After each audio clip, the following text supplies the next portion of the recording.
On January 18, 2001, President Bill Clinton sat down in the Oval Office and spoke to the American public one last time before a second term in office ended. President Clinton served 2 consecutive terms from January 1993 to January 2001.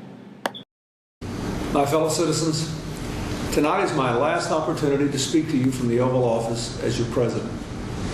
I am profoundly grateful to you for twice giving me the honor to serve, to work for you and with you, to prepare our nation for the 21st century. And I'm grateful to Vice President Gore, to my cabinet secretaries, and to all those who have served with me for the last 8 years.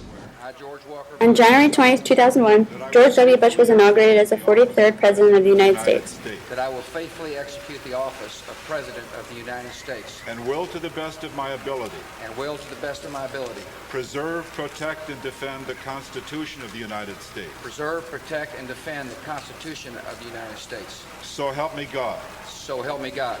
Congratulations.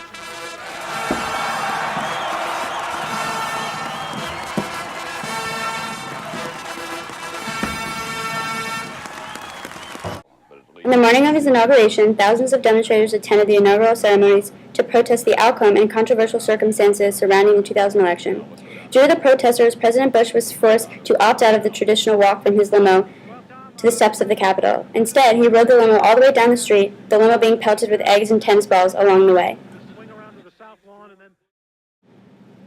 On September 11, 2001, 2 planes flew into the side of the World Trade Center buildings. This event will come to be known as 9/11 and will set off a whirlwind of change across the country. On the morning the towers fell, people across the city managed to capture the terrible event.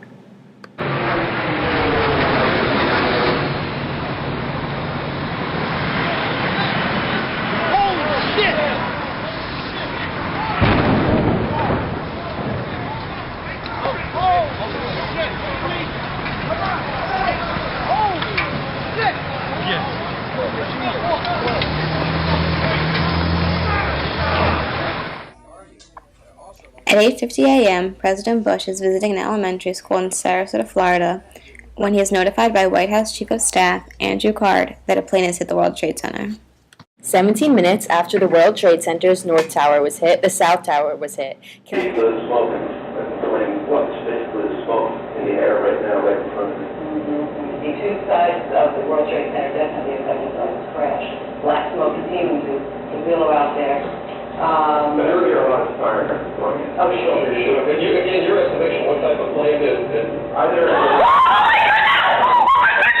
Oh my word! Oh my word!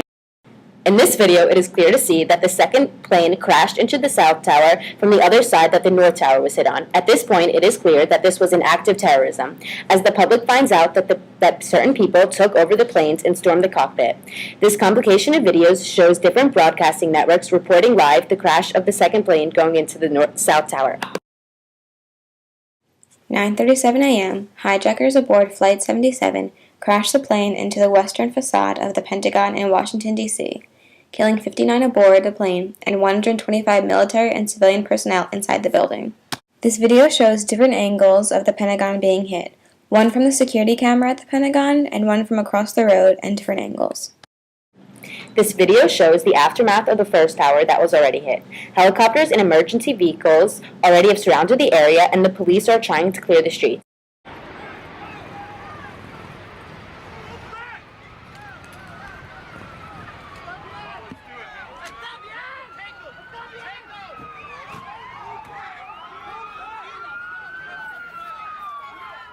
At 10:07 a.m., passengers and crew members aboard the hijacked Flight 93 contact friends and family and learn about the attacks in New York and Washington. They attempt to fight and retake the plane. In response, hijackers deliberately crashed the plane into a field in Somerset County, Pennsylvania, killing all 40 passengers and crew aboard. This video shows the aftermath as police and helicopters surround the area looking for evidence. This video then shows the second tower hit and the public's shocking reaction. There is terror and loud commotion in the streets.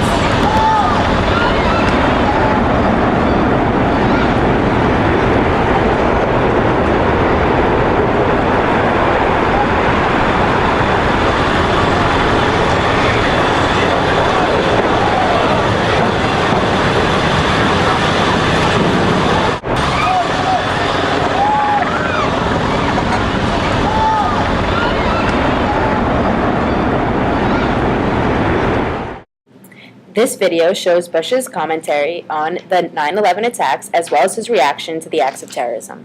Good evening. Today, our fellow citizens, our way of life, our very freedom came under attack in a series of deliberate and deadly terrorist acts. These acts of mass murder were intended to frighten our nation into chaos and retreat. But they have failed. Our country is strong, and the American economy will be open for business as well. The search is underway for those who are behind these evil acts. I've directed the full resources of our intelligence and law enforcement communities to find those responsible and to bring them to justice. We will make no distinction between the terrorists who committed these acts and those who harbored them. Thank you. Good night, and God bless America.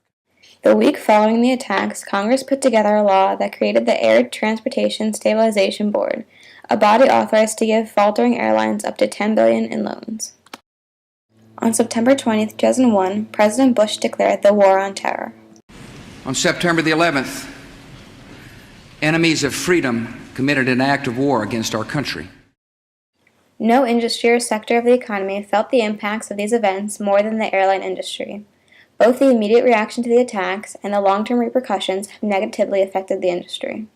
Directly after the terrorist attacks on 9/11, the federal government closed airports, canceling thousands of flights at a direct cost to airlines. Established on November 11, 2001, the Transportation Security Administration, TSA, and its overhaul of airport security processes were one of the most immediate and long-term consequences of the 9/11 attacks. Although the heightened airport security procedures do not directly affect airline operations, the new process has caused a noticeable subset of airline passengers who opt for different modes of transportation or skip travel entirely. In terms of society changes, in the U.S., many activities of foreigners or American citizens, which, prior to 9/11, would be viewed innocently, are now viewed with suspicion, especially in regards to the behavior of anyone who looks Arab in terms of clothing or skin color. For foreign policy, domestically, both parties rallied around President George W. Bush after the attacks, passing the Patriot Act and supporting the war in Afghanistan.